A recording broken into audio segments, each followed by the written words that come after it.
బీసీలారా ఎవరైతే కౌన్సిలర్గా లేకపోతే ఇతర కాంగ్రెస్ పార్టీలో బీఆర్ఎస్ పార్టీలో బీజేపీ పార్టీలో ఉన్న బీసీలారా ఒక్కసారి చూడండి. ఇగో ఆసిఫాబాద్ కౌన్సిలర్ పై అనర్హత వేటు, పార్టీ విప్ ధిక్కరణ ఎఫెక్టు. పార్టీ విప్ ధిక్కరించి ఆసిఫాబాద్ మున్సిపల్ కౌన్సిలర్ గుండా స్నేహ ధిక్కరించిన ఆసిఫాబాద్ మున్సిపల్ కౌన్సిలర్ గుండా స్నేహపై అనర్హత వేటు పడింది. ఈ మేరకు ఆర్డీఓ ఉత్తర్వులు జారీ చేశారు. నవీన్ అన్న ఆయన వస్తాడు చూడే, జారీ చేశారు. ఆసిఫాబాద్ మున్సిపల్లో ఇటీవల చైర్మన్ వైస్ చైర్మన్ ఎన్నికలు నిర్వహించగా 13వ వార్డు కాంగ్రెస్ పార్టీ కౌన్సిలర్ స్నేహ క్రాస్ ఓటింగ్ లో పాల్గొన్నారు. పార్టీ విప్పును ధిక్కరించినందుకు మున్సిపల్ ప్రత్యేక అధికారి ఆర్డీఓ లోకేశ్వరరావు ఇటీవల ఆమెకు షోకాజ్ నోటీసులు జారీ చేసి వివరణ కోరారు. స్నేహ పార్టీ విప్ ధిక్కరించినని నిర్ధారించి తెలంగాణ పురపాలక చట్టం 2019 ప్రకారం కౌన్సిలర్ గుండా స్నేహపై అనర్హత వేటు వేసినట్టు ఆర్డీఓ తెలిపారు. ఒక బీసీ బిడ్డ గుండా స్నేహ పద్మశాలి బిడ్డ ఆసిఫాబాద్లో గెలిచింది. ఆసిఫాబాద్లో గెలిచినటువంటి సందర్భంలో ఆమెకు అదే నవీన్ రాలేదా?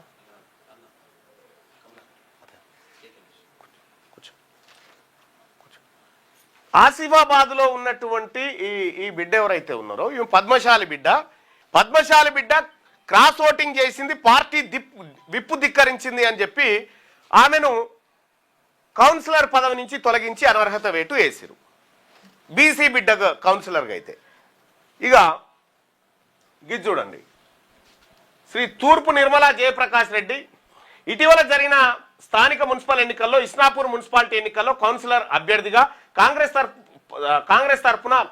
పార్టీ తరఫున అభ్యర్థిగా శ్రీమతి పటోల మాధవరెడ్డికి టికెట్ కేటాయించడం, తాము ఎన్నికల్లో పోటీ చేసి గెలుపొందినారు. కానీ ఇస్నాపూర్ మున్సిపాలిటీ చైర్మన్ అభ్యర్థిగా కాంగ్రెస్ పార్టీ బలపరిచిన వ్యక్తి నీలం కవిత గారికి, ఎవరు నీలం మధు భార్య నీలం కవిత గారికి కాకుండా శ్రీమతి పటోల మాధవి తాను ప్రలోభాలకు లొంగి బీఆర్ఎస్ పార్టీకి చెందిన అభ్యర్థి మోటే సుమలతకు మద్దతు తెలిపారు. చూసిరా, ఈ కాంగ్రెస్ పార్టీలో గెలిచి విప్పు ధిక్కరించి బీఆర్ఎస్ పార్టీకి ఓటేసినటువంటి రెడ్డి ఆమె, 100 మంది ఉన్నారు. ఎట్లా 100 మంది ఉన్నారు. రెడ్డి ఆమె, ఈ రెడ్డి ఆమెకు విప్పు ధిక్కరణ లేదు, ఈమె పదవి పోదు, ఈమె వైస్ చైర్మన్ అవుతుంది. ఇక్కడ ఉన్నటువంటి పద్మశాలి బిడ్డ పైన వేటు పడుతుంది.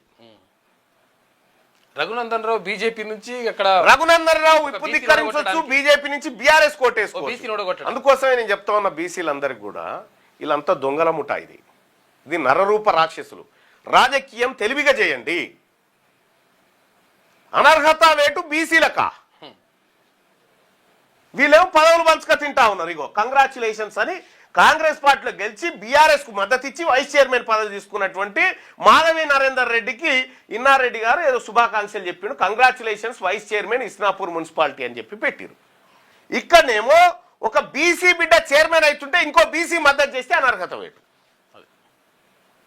ఇగో ఇది జరుగుతున్న కథ. అందుకోసమే వీళ్ళకు మనకు సోపతొద్దని చెప్పేది అందుకోసమే. వీళ్ళు ఎన్నటికైనా విషంపురుగుల ఇల్లు కాబట్టి వాళ్ళకు మనకు సోపతొద్దు. వాళ్ళు అక్కడ ఉండాలి, మనం ఇక్కడ ఉండాలి. తస్మాత్ జాగ్రత్తగా ఉండండి ప్రజలారా. అందుకోసమే తెలంగాణ రాజ్యాధికార పార్టీ క్లియర్గా చెప్పింది, మీ ఓట్లే వద్దు పోరా అని చెప్పింది. ఎందుకంటే మీ తాను ఓట్లేవు లొటపిస్లేవు, మీ ఓట్లే వద్దు పో అని చెప్పింది. ఇందుకోసం తెలంగాణ రాజ్యాధికార పార్టీ అవసరం వచ్చింది. చూసిరు కదా, ఇప్పుడు కొడంగల్ నారాయణపేట ఎత్తిపోతల్లో 2000 కోట్లు వయా కేరళ మెగా కృష్ణారెడ్డి రూపంలో వెళ్ళిపోతుంది. మెట్రో రైలు కథ గిది. ఇక మన బీసీల దగ్గరికి వచ్చేసరికి కదా ఇక గిది అర్థం చేసుకోవాల్సినటువంటి సందర్భం వచ్చింది. ఈ దొంగలు చూసిరా, ఇట్లా ఎక్కడెక్కడ చేసిరో రాష్ట్రంలో మొత్తం దర్శనం మొత్తం తీసి ఈ దొంగలు ఎక్కడెక్కడ బీసీలు మాత్రం పార్టీని ధిక్కరిస్తే విప్పు జారీ అవుతుంది. రిజల్ట్ వచ్చిన తెల్లారి ఆంధ్రజ్యోతి పేపర్ ఒక్కసారి ఆంధ్రజ్యోతి పేపర్ రిజల్ట్ వచ్చిన తెల్లారి పేపర్ తీస్తే అయిపోయాయి. దాంట్లో ఫుల్ క్లియర్గా రాసేసిండ్రు వాళ్ళు. రిజల్ట్ 13 తారీఖు రిజల్ట్ వచ్చిన 14 తీస్తారు. 14 పేపర్లో కదా, 14 పేపర్లు ఉంటుంది.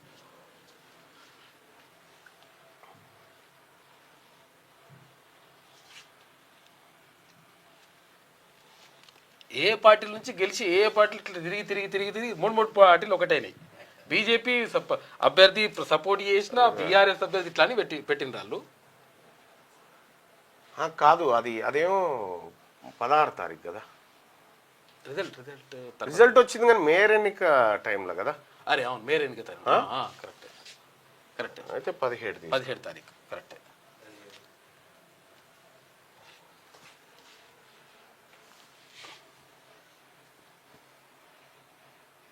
ఇది నారాయణ ఈ నారాయణ అని వీడు ఆగం చేస్తుంటాడు.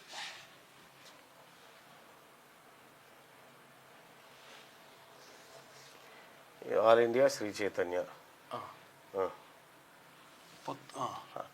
అనైతిక పొత్తులు పలు మున్సిపాలిటీలో ప్రధాన పార్టీల మిలాఖాత్. ఇస్నాపూర్లో బీఆర్ఎస్ కు బీజేపీ ఎంపీ రఘునందన్ ఓటు. జిన్నారంలో బీఆర్ఎస్ తో నర్సాపూర్లో కాంగ్రెస్ బీజేపీ పొత్తు. కామారెడ్డిలో పదవులు పంచుకున్న కాంగ్రెస్ బీఆర్ఎస్. ఆమనగల్లో కాంగ్రెస్ లో చేరి బీజేపీ మద్దతుతో చైర్మన్ అయిన బీఆర్ఎస్ అభ్యర్థి. ఆమనగల్లో కాంగ్రెస్ లో చేరి బీజేపీ మద్దతుతో చైర్మన్ అయిన బీఆర్ఎస్ అభ్యర్థి. ఎల్లంపేటలో బీఆర్ఎస్ కు, అలియాబాద్ లో కాంగ్రెస్ కు బీజేపీ మద్దతు. ఇక్కడ ఈ దొంగ పార్టీలు, ఈ దొంగ కాంగ్రెస్ పార్టీ, రెడ్ల పార్టీ, వెలమల పార్టీ, ఇవి అనైతిక పొత్తులు పెట్టుకోవచ్చు. పార్టీ సిద్ధాంతాలను ధిక్కరించి పొత్తులు పెట్టుకోవచ్చు. ఒక బీసీ బిడ్డ చైర్మన్ అవుతుంటే ఇంకో బీసీ బిడ్డ సపోర్ట్ చేస్తే అనర్హత వేటు. ఇంకొక రెడ్లు రాజకీయం చేసి వైస్ చైర్మన్ కోసం ఏ అనర్హత వేయట్లేదు. ఇక ఇదేనా మహేష్ కుమార్ గౌడ్ గారు కాంగ్రెస్ పార్టీలో ఉన్న నీతి? ఒక బీసీ బిడ్డ పైననేమో అనర్హత వేటు, రెడ్లకైతేనేమో ఇంకో న్యాయమా? ఇగో ఈ రకంగా జరుగుతూ ఉంది. దీన్ని మనం అందరం కూడా పసిగట్టాల్సినటువంటి సందర్భం వచ్చింది. బీసీలారా, ఇవాళ మనమంతా ఒక్కటైనా ఒకే తాటి మీద నడిచి ముందుకు పోవాల్సినటువంటి అవసరాన్ని గుర్తిస్తాం. అన్ని ఎగ్జాంపుల్స్ ఇవన్నీ అన్ని అవే